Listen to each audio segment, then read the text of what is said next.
Es war einmal vor langer Zeit. Da konnte kein Wildbach steil genug und keine Felswand hoch genug sein. Aber das ist lange her und heute liegen solche Abenteuer weit außerhalb meiner Möglichkeiten.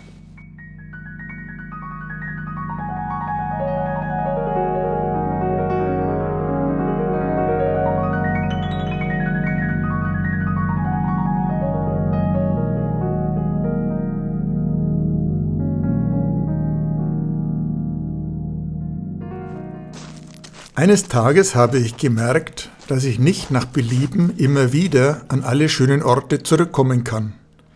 Die Zeit vergeht, unaufhaltsam.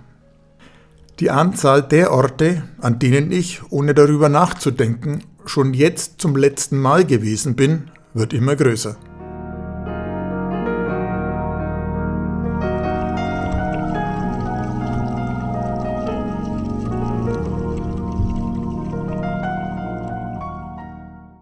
Bei so einer Seekajak-Tour melden sich verblasste Erinnerungen, da werden längst vergessene Gespräche und frühere Abenteuer wieder lebendig.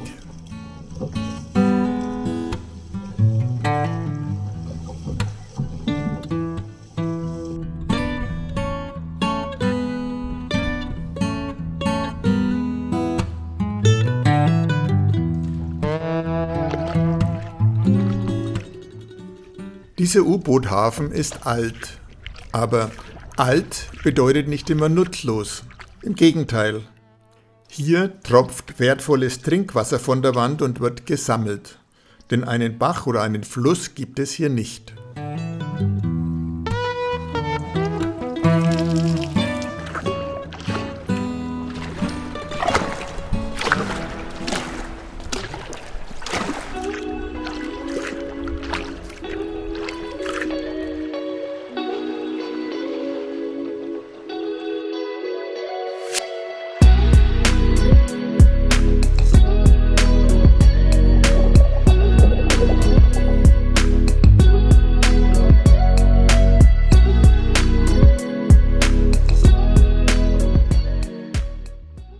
Draußen unterwegs bedeutet für mich Wandern, Paddeln und Laufen. Reisen gehört natürlich auch dazu. Im Kern geht es um eine innere Einstellung und um ein bestimmtes Lebensgefühl.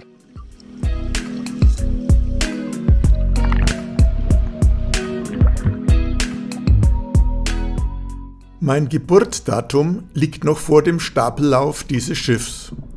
Trotzdem habe ich mich besser gehalten als dieser Kahn, jedenfalls bis jetzt.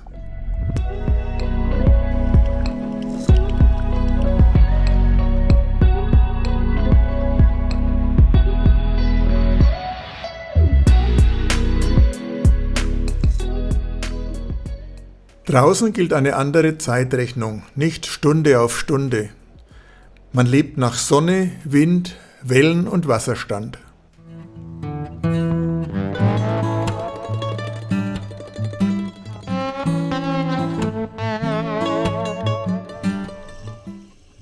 Diese Küste haben Seefahrer schon in der Antike passiert. Seit ihrer Zeit hat sich vieles geändert. Aber sie haben damals den gleichen Ton gehört wie ich heute. Das Schlagen und Gluckern der Wellen an diesen Felsen klingt wie vor 2000 Jahren.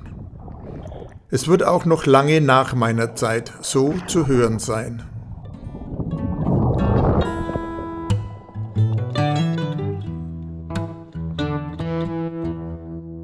Ich weiß nicht, woher meine Freude an der Bewegung, an der frischen Luft kommt. Oder meine Neugierde, was hinter der nächsten Kurve auftaucht oder was es über den nächsten Berg zu entdecken gibt. Wahrscheinlich wurde es mir in die Wiege gelegt.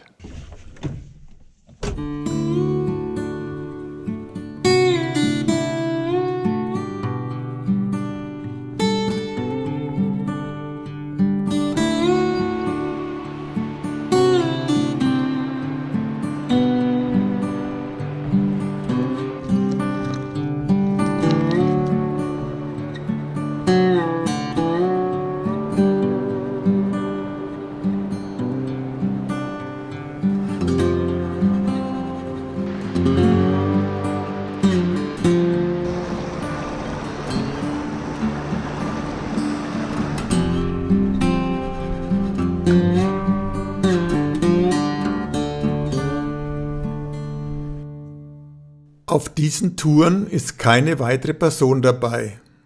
Doch meine heutigen Entscheidungen sind das Resultat der gemeinsamen Zeit mit meinen Eltern, mit meiner Familie und meinen Freunden. Sie alle haben mich geprägt und sind damit präsent, als unsichtbare Begleiter und Ratgeber.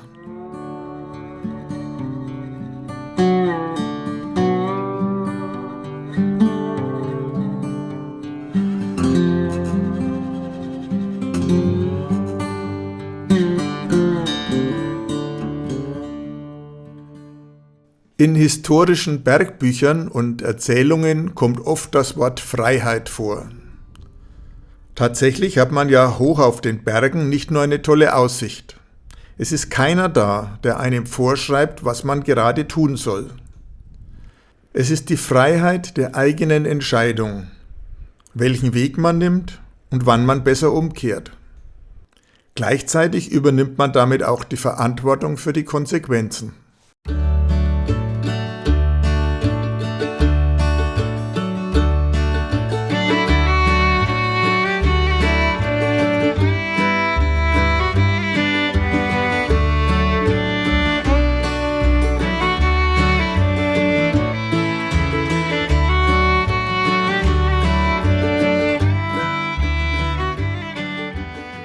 Diese Gletscher haben einst die Alpen und Teile Europas geformt.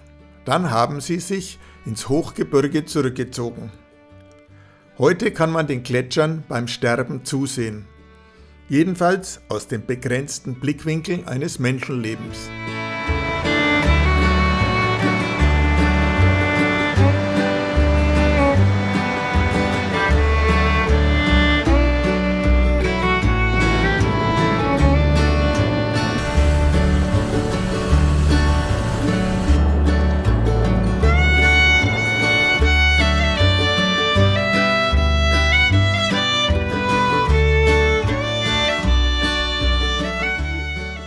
Über kurz oder lang entfallen berufliche Verpflichtungen, dann werden spontane Touren nach Wetter und Laune möglich. Auch eine Pause muss mal sein. Zugleich steigt die Wertschätzung für jede Stunde draußen, denn die Zeit läuft und keiner wird verschont.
Es ist für mich eine neue Erfahrung, jetzt ein wenig in Melancholie zu schwelgen.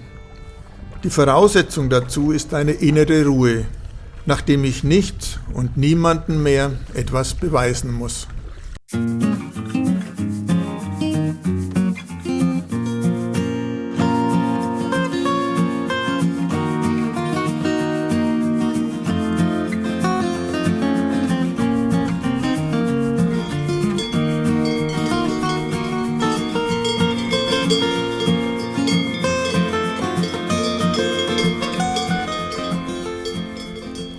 Reisen und Sport bedeuten mir sehr viel und haben mein Leben bestimmt. Schon von klein auf mit den Eltern. Sogar meine Frau habe ich beim Paddeln kennengelernt und dann mit ihr zusammen über den Sport unseren Lebensunterhalt verdient.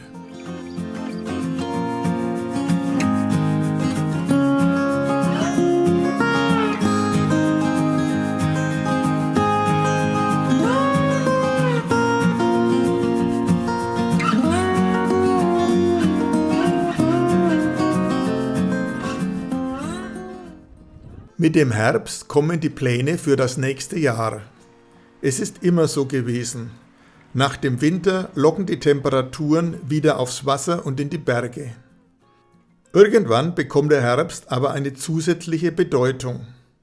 Wird man im nächsten Jahr auch wieder dabei sein und sein Leben so gestalten können wie gewohnt?